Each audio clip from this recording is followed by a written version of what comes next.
Welcome to Geek Therapy Radio. You've got your mental curator, Johnny Hamburger. I believe I skipped a week.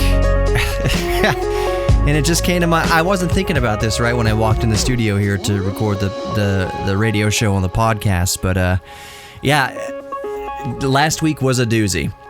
I made a Facebook post last week basically describing what I was going through. And I basically said that my son, my baby boy, is very generous with giving daddy diseases. And all I will say is that my body had a liquidation sale and everything must go. And everything did go, and I was severely dehydrated. Is that TMI? Probably a little bit TMI.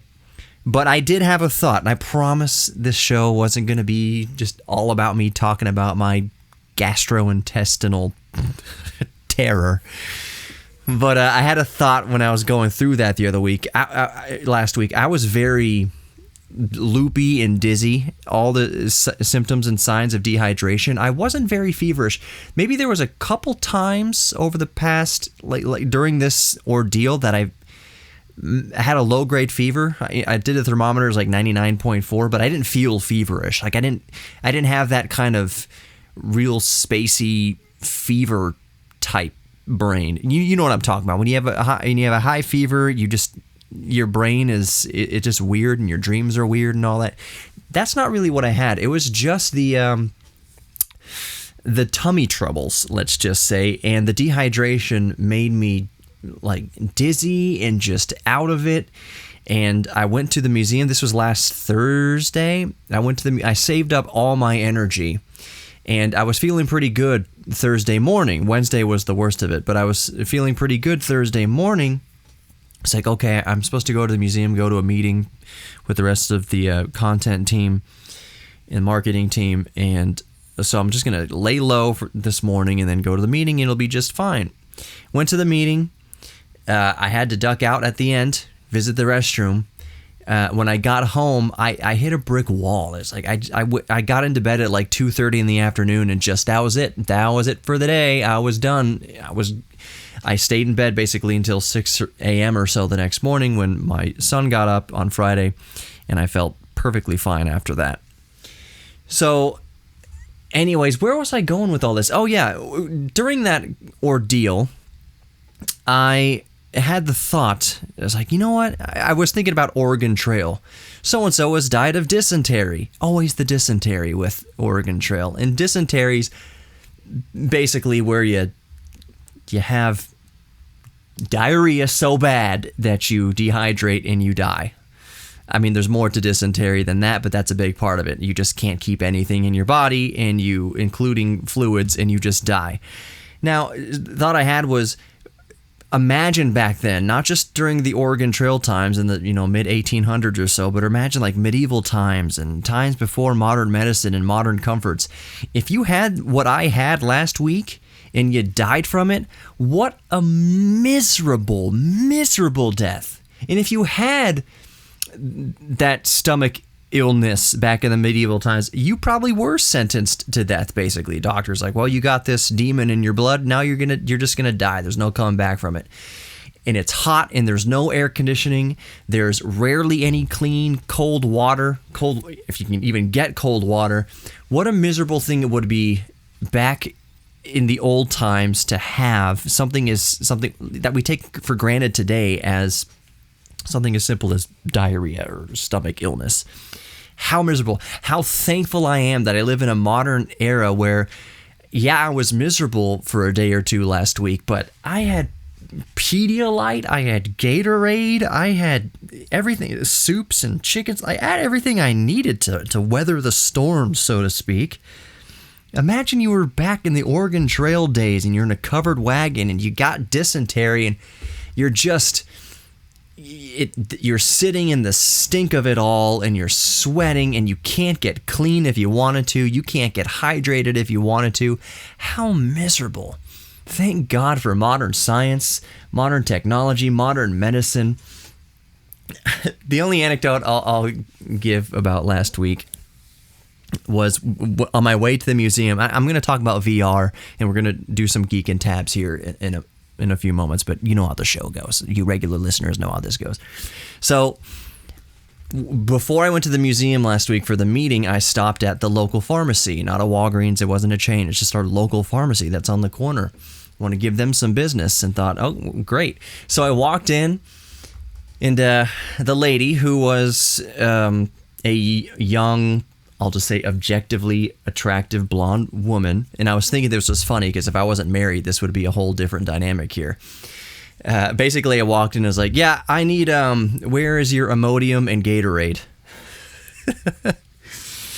So she knew exactly what I was, yeah, okay. Well, we don't have any Gatorade, but the Imodium's over here on this aisle. And I thought, great. But then I was thinking how funny it would be if I was single. And would I dare to do this if I was single? And I think I would. I would be like, I go up to the counter, like, yeah, I need some diarrhea medicine, Gatorade, and your phone number. Just see how that would work. Would she have appreciated the bravery, or would she have been just completely grossed out? Or both. Maybe she's a freak. I'm married, it's not like I can speculate any of that anyways. I probably shouldn't have said that story. More Geek Therapy Radio coming up. Don't go anywhere.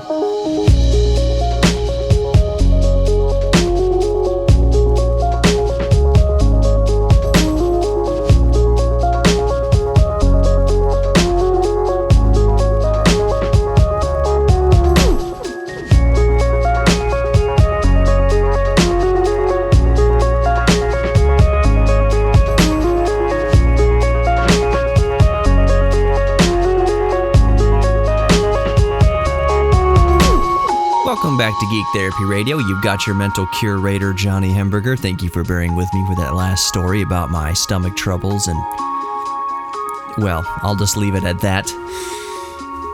So, the topic of the day, I guess, is what's on my mind most recently. So, last Sunday, here's a little bit of behind the scenes at what happens at church, and anybody who's ever been to church knows exactly. You talk about other stuff, if I may confess. We talk about other stuff. Not necessarily during the sermon, but it's the fellow bandmates and I and people on the tech crew, we're all geeks. We're all geeks about something. We all love video games. And we got to talking about VR and some of the best VR games. And I was like, well, Half-Life Alyx. I'm not even done with Half-Life Alyx. Honestly, I'm halfway through Half-Life Alyx, but like that's the benchmark for VR games, is AAA titles in VR. And my friend Buddy, who's the drummer, said, au contraire. I was reading about this other game that you may have heard of called Lone Echo. And I said, ooh, I actually haven't played Lone Echo. And he's like, apparently it's one of the best VR games of all, so far. Just like Half-Life Alyx, some people say it's better than Half-Life Alyx. Some people say it's at least on par, on tier with Half-Life Alyx. Like, you know what? The more the merrier as far as AAA title VR games go. But it got me thinking, and I was like, he really wants to try it, and he was like, is that good enough? I don't know if it's good enough to justify spending the money to get a PC that's VR capable, and because it's not just buying the game for $20. The game's $20 or whatever the game costs, but then there is hundreds and hundreds and hundreds, if not over $1,000 on the back end of it, just before you get the game, to just get the game running. Like for Half-Life Alyx, I think Half-Life Alyx went on sale a little while ago for half price or something like that. And I was like, yeah, get Half-Life Alyx. Anybody who has VR needs to get Half-Life Alyx. And to play Half-Life Alyx at full, I would kind of argue at full enjoyment. Like if you're going to play a AAA VR title that's kind of just the benchmark of VR, like you're going to want to play it on the best system possible. And to do that, yeah, could you play it on a $500, gaming mid-grade, low-grade 650 Ti gaming laptop? I'm sure you could. I'm very much sure you can at very much reduced visual quality. But I'm like, if you're going to play Half-Life Alyx or Lone Echo, you're going to want to kind of go for the gusto. And if all you got is a low tier gaming laptop or low tier graphics card. And I know I don't mean to, I'm not turning my nose up at anybody listening that's just what they got right now, because Lord knows, and we've talked about it on the show ad nauseum, the GPU shortage and all the issues going on in that arena. So I don't blame anybody with lower grade products, with lower grade graphics cards and system hardware. But if you want the most out of it, you got to go a little bit higher tier. And we got to talking, and the end of that conversation basically was that I've got this is going to sound snobby, I've got a GTX 980 laying around. It's not a TI, but it's a GTX 980, and that's when I first started playing Half-Life Alyx on, and it was wonderful. An i7 4790K, which is a quad-core 8-thread processor. I had overclocked to 4. What is it? It was like 4.6 gigahertz on 2 cores, 4.5 on 3 cores, and like 4.2 or 4.4 on all core, whatever. It was that. So the 4790K and a GTX 980 from 2014, 2015. And I was having a great time playing Half-Life Alyx. And the end of our conversation with our drummer buddy was that if you want to get into VR, I've got the hardware just kind of laying around, and my wife was very happy. Yes, you can get as much hardware in the house as you want. So I said, yeah, I'll let you borrow the rig indefinitely. I'll build you a little VR-ready, gaming PC that you can dip your toes in and see what you want. But I can't buy you a VR headset. And this is where the conversation was going. This is what I wanted to talk about this segment. I at least wanted to get to this segment. So when we were talking about VR at church, I was like, you know what? Of course, in my main rig, as most of you know, it's my desktop PC is a Ryzen 3900X, 12 cores, 24 threads, 64 gigs of DDR4 RAM, of course, 3600 megahertz, and the cherry on top is the RTX 3090 that I miraculously procured through much trial. I waited in line a few separate days to try to get a chance at it. Anyway, so 3090, got those two Samsung Evo 980s that run at like 5 gigs per second read and write. I got 2 of them because this is my video editing PC. I didn't want any freaking bottlenecks at all. And if you have a good video editing PC, odds are it's also a good VR PC, because you need that beefy hardware for video editing, content creation, and anything that's going to be beefy in content creation and video editing especially is going to, odds are, be good for VR and gaming. So yeah, 3090 and a 3900X is perfectly great for VR. But I also have this laptop, if you'll remember. No, obviously not the Apple Mac M1. I do have that, but that's barely gaming capable, not because the M1's not capable, but because Apple is Apple, and gaming on Apple is still gaming on Apple. But I have this Asus, or Asus, however you want to pronounce it, Zephyrus G14 with the GeForce RTX 3060 and the Ryzen 9 5800HS. It is a killer laptop. It is the most powerful 14-inch laptop in the world, actually. And it is very VR capable. But here's where things get a little thick. Long story short, and I'll go into the long story in a second, I have been not on the fence. I've wanted an Oculus Quest 2 for quite some time. Mainly because I want to load it up with emulators and lie there in bed and have a virtual IMAX screen in front of me playing Game Boy games. That seems awesome to me. But there was a little side sale to me, justifying eventually getting a Quest 2, which cost $300 for the base model, 128 gig base model, and then it's like $400 for the 256 gig. I would just want the base model, $300. The side kind of sell to that is that with a cable, with a USB Type-C cable of appropriate spec, or you can do it wirelessly, or if you have a 5 gigahertz network and a $20 piece of software, you can use the Oculus Quest 2 for PC VR gaming. You link it up to your PC, and now I can use the 3090, the RTX 3090 through my Oculus 2. So I can play Half-Life Alyx at absolutely full bore settings through my Quest 2, either wirelessly with 5 gigahertz or a to spec Type-C cable. So I was like, yeah, I can put the emulators on there because it's running Android as a standalone. That's what the Quest 2 is. It's a standalone VR solution. But if you have a VR-ready PC, you link it up with the PC, and there you go.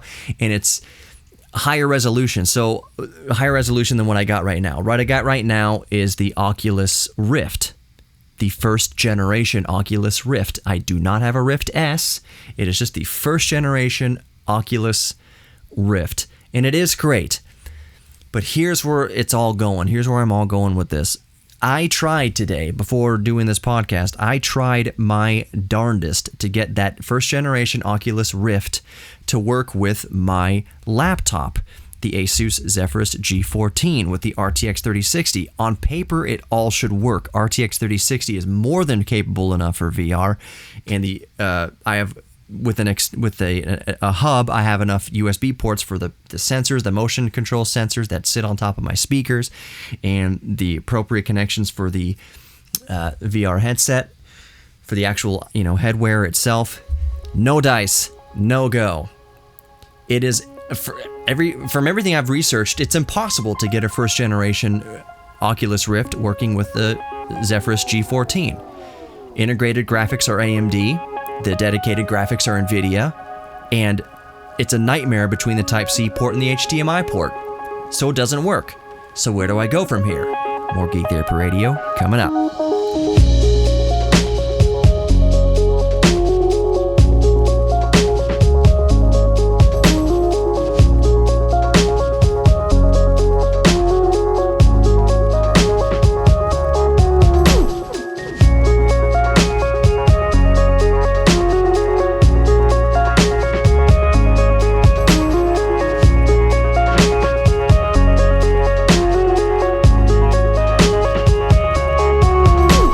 Welcome back to Geek Therapy Radio. You've got your mental curator, Johnny Hemberger. I'm going to do the pluggerinos right here. So geektherapyradio.com is the best way to get in contact with me, because if you go to geektherapyradio.com, the first thing you see is a contact form. And again, it doesn't sign you up for any mailing lists at all. It literally just sends me an email saying, hey, someone's talking to you through the website, and then I correspond with you there. Pilot Ed, I saw your email. I'm sorry I didn't get back to you. I was very sick. I will get back to that email, and I want to see your flying video you linked up, and I haven't watched it yet, but I acknowledge you. I see you. See that you emailed me. But yeah, geektherapyradio.com, so you can listen to all the podcasts there. There is a very sad merch store there.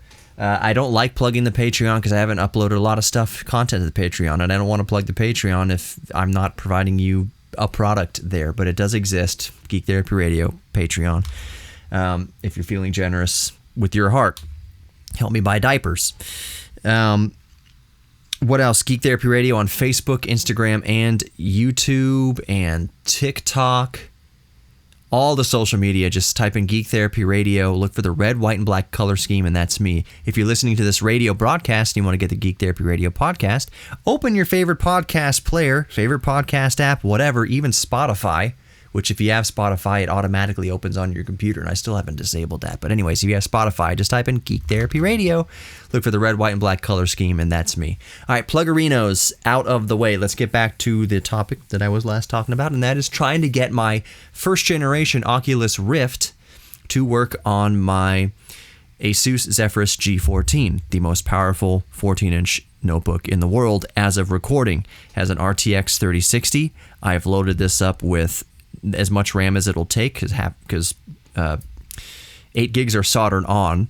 So I have a 32 gig stick and then 8 gigs. So I have 40. What is that?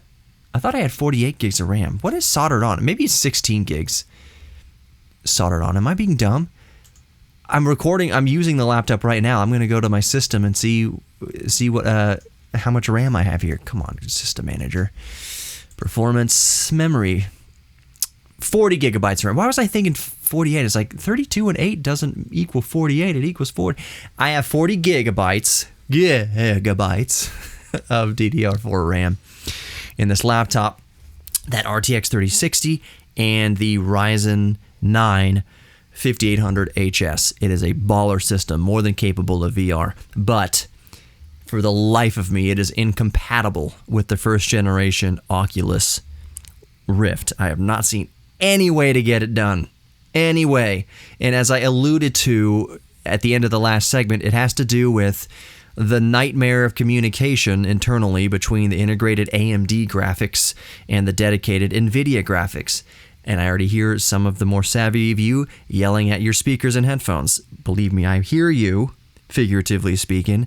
I've gone into the NVIDIA control panel and I have forced all programs associated with Oculus to take their information to run on the dedicated NVIDIA graphics.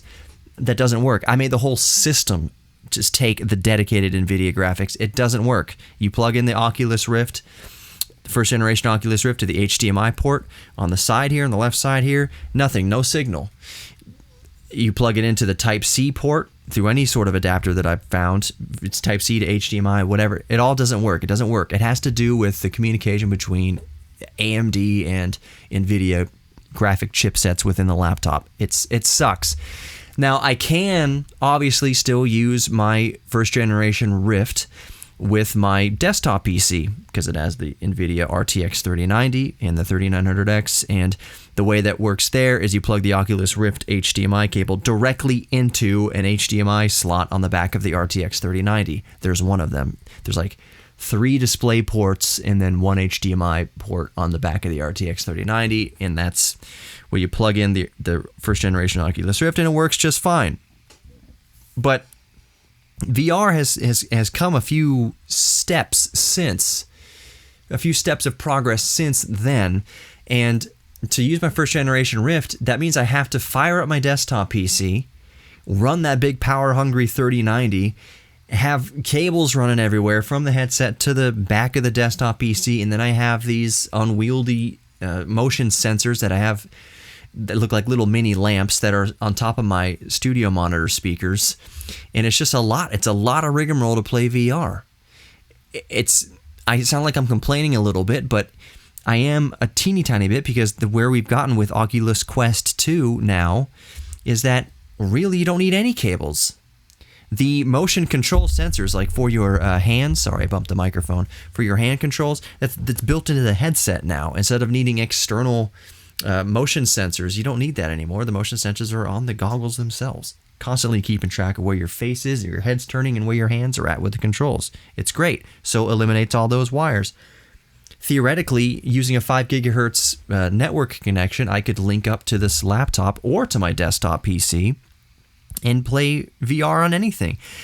And when I mentioned the hardware of the desktop, playing VR that way, running a power-hungry 3090 and a 3900X, when I'm playing Half-Life Alyx, my system is humming around 700 watts out of the wall, between 500 and 700 watts out of the wall. And I'm just thinking, I don't need to be sucking all this power out of the wall. Because remember, I'm running in my home office, it's running off of solar power. It's like, I don't need to be sucking 700 watts out of my battery to be playing Half-Life Alyx with my Oculus, when I know that my laptop is more than capable of doing it. Maybe it's not as capable as a 3090, but it's very good. I'm going to do a live on-air Steam VR performance test here to tell you exactly how good my laptop is for it. But I'm thinking I could be pulling 120 watts or so out of the wall to play Half-Life Alyx and play any VR game rather than 700. So I would love, and plus I could toss the Oculus like in a suitcase when I travel, boom, and just have my laptop with me and have an awesome VR experience wherever I go. Virtual desktop experience.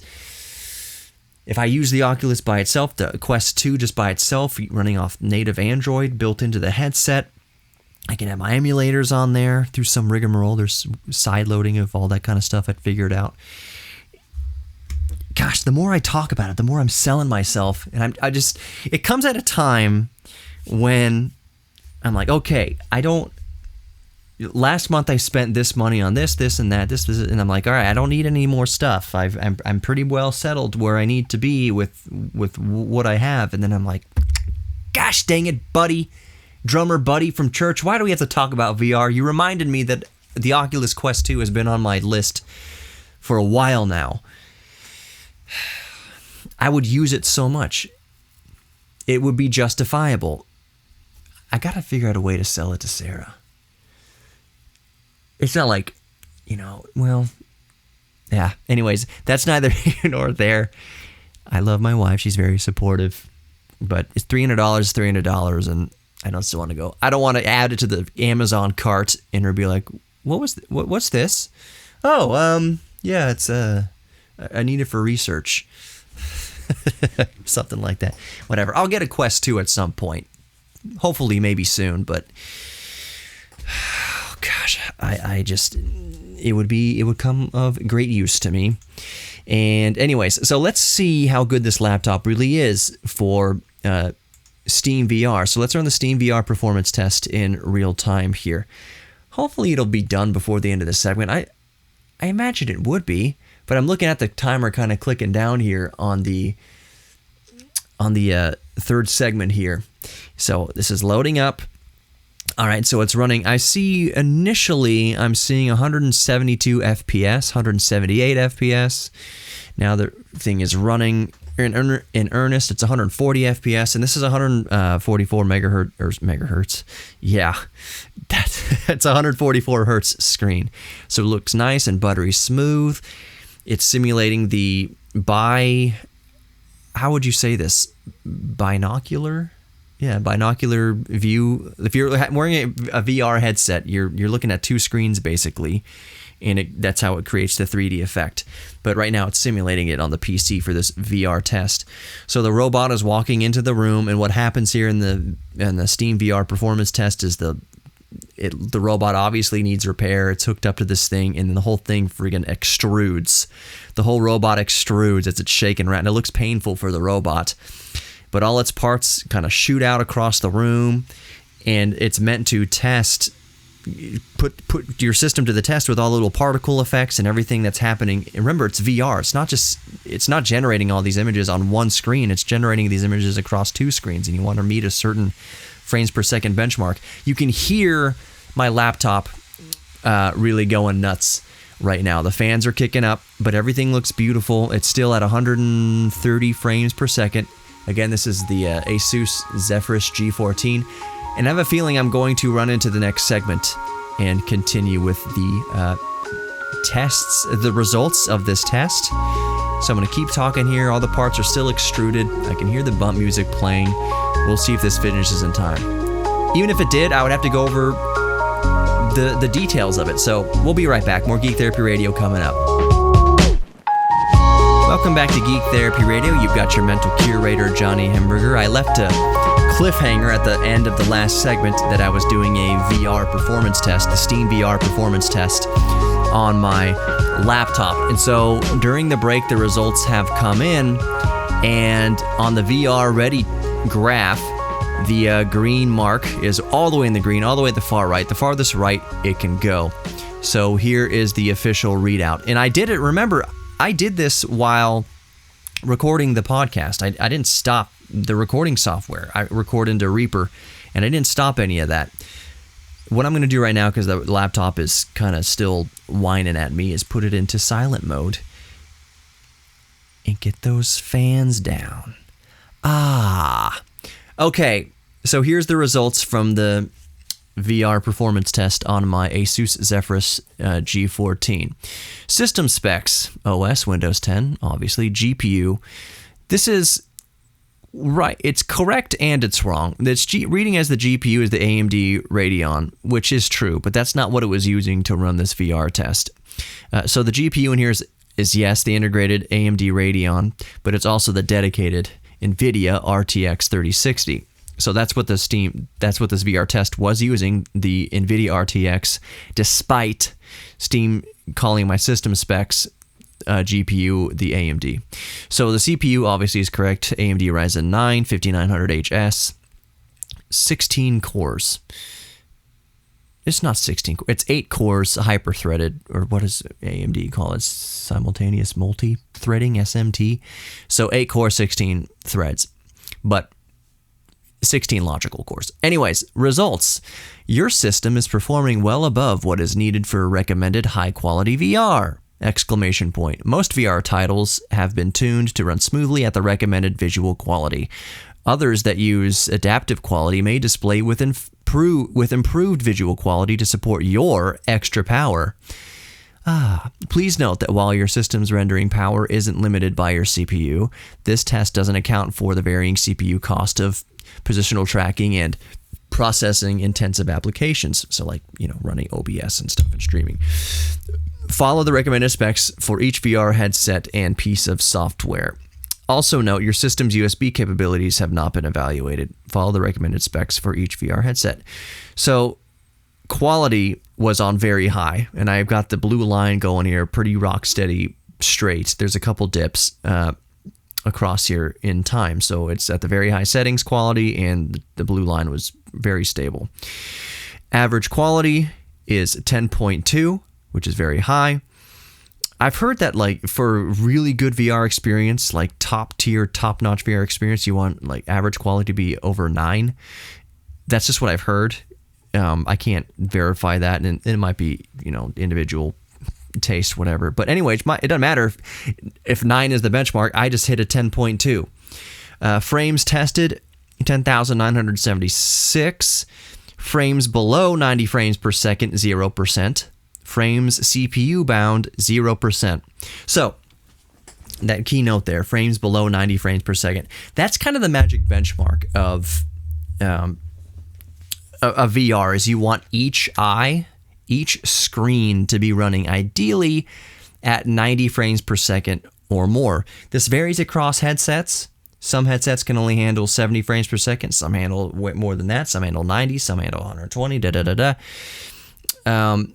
But regardless, 90 frames per second is what's considered a lifelike VR experience. And as I was running the test, you heard me reading the real-time frames per second was around, it never really dipped below 130. Remember, this is per eye, so really it's like running a benchmark and seeing the game running at 260 frames per second. But VR, it's 130 frames per second was the lowest I ever saw, and that was per eye, per screen, basically. So that's way above 120. This laptop is more than ready. I keep bumping the microphone. This laptop is more than ready to have an amazing VR experience, but I can't do it with my first generation Oculus Rift. I have to get a Rift 2. An Oculus Quest 2. And I want to touch on this real quick, the kind of elephant in the room when it comes to talking about Oculus and VR with Oculus. Facebook, unfortunately, and this is like the hairy, smelly, farty, disgusting, muddy elephant in the room. For Oculus, and there's not a whole lot of players in the VR game. I think HTC, is HTC even still doing it? I think Microsoft is about to get into it if they didn't already just recently launch a VR headset. There's not a whole lot of players. Oculus was arguably the most stable and supported. Either way, Mark Zuckerberg bought Oculus. I don't have enough time to get into the ramifications of that. Bottom line is, big stinky poopy Imodium needing dehydrated elephant in the room is that you need a Facebook account to use Oculus products effectively. There is a backdoor. There's an SDK that you can use apparently to get around the back end of this and not have to sign into Facebook or have a Facebook account to use Oculus. But for the most people listening, for most people out there who are interested in VR and looking at Oculus, they need a Facebook account. Now, most people already have a Facebook account, but it sucks wildly that if you're adamantly against Facebook, you don't want to have a Facebook account, you don't want social media, you don't want to be roped into it, but you want to try out VR and you want to try it on the most mature platform, I guess, the most stable platform, it's Oculus. And if you want to do it with Oculus and you don't have many other choices other than that, you have to have a Facebook account. You have to sign up for a Facebook account. It doesn't mean you ever have to use Facebook. It doesn't mean you have to go in there and start spreading misinformation about coronavirus or sharing stupid, let's see if I can get 10 friends to share this prayer type thing, or can I get people, if you don't share this in 5 seconds, this little kid's going to get cancer type thing. Doesn't mean you have to participate in all the disastrous, scummy underbelly of society that is Facebook.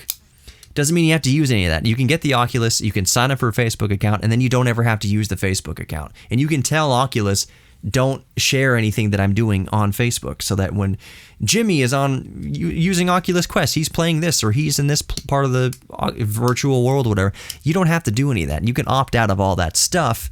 But the fact remains is that, yeah, technically to use an Oculus VR to its full capability, to use it for any capability really, the average person who's not going to mess around with development kits and stuff like that is going to have to sign up for a Facebook account.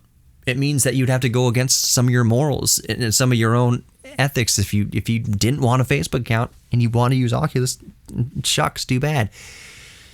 So since I had the Oculus Rift, at the beginning, I had it since before Zuck got his greasy hands all over it, and I just had an Oculus account.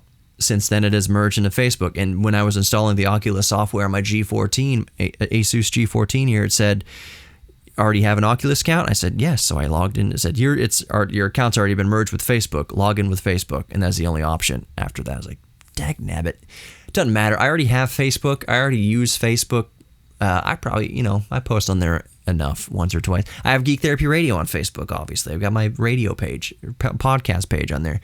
So I already have a Facebook account. It's not a big deal to me to use Oculus because I already have a Facebook account and I know how to not share everything. I know how to disable all that stuff, so it's fine. But that's all I'm going to say about that. I'm going to get a Quest 2 here soon. We'll geek tabs next week. Might do a separate podcast for Geek and Tabs. You are worthy of love. You're worthy of giving love, receiving love, and you're worthy of your own self-confidence. Embrace your inner geek. Thank you so much for listening. Geek Therapy Radio in your favorite podcast app. Take care.